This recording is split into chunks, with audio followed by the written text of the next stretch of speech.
आदाब, मैं रुखसार और आज की प्यारी सी बात ये है कि तुम दुनिया में हर शख्स से जीत सकते हो, मगर उससे कभी नहीं जीत सकते जो तुम्हारे लिए जानबूझकर हार जाए। शुक्रिया। आज की अच्छी बात ये है कि तरस खाने और मोहब्बत करने में बहुत फ़र्क होता है। कभी किसी पर तरस खाकर मोहब्बत का ड्रामा मत करना, और याद रखना, जान ले लेना मगर किसी के साथ मोहब्बत का झूठा खेल मत खेलना। ज़रूरी नहीं कि अपना ही गम रुला दे, बाज़ दफ़ा लोगों के दिए गम भी खा जाते हैं।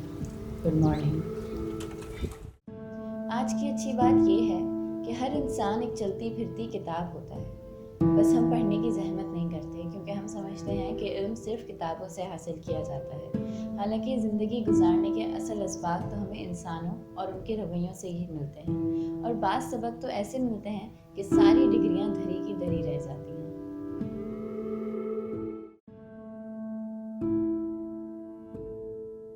आज की प्यारी बात ये है कि बेटे अगर औलादे नगीना होते हैं तो बेटियां भी औलादे नगीना होती हैं, और इन नगीनों को ठेस नहीं लगनी चाहिए, चाहे वो अपनी हो या पराई।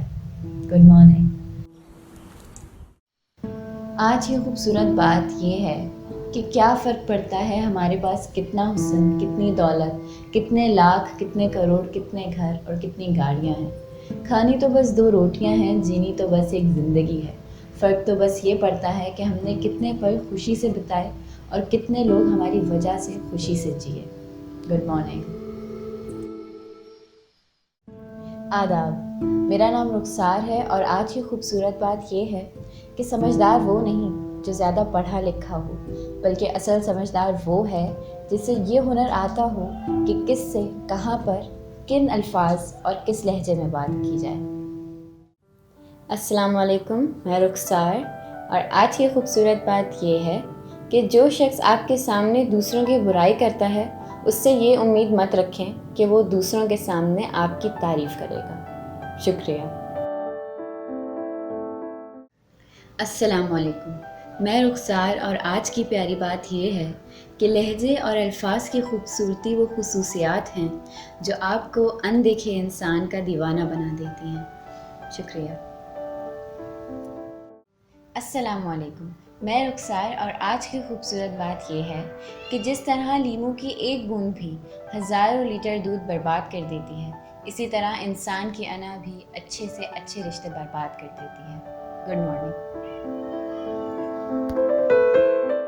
अस्सलाम वालेकुम, मैं रुखसार और आज की अच्छी बात यह है कि क्या ये लोग कुरान में गौर नहीं करते? अगर ये कुरान अल्लाह के सिवा किसी और की तरफ से होता तो यकीनन ये लोग इसमें भी बहुत सा इख्तिलाफ पाते। Good morning.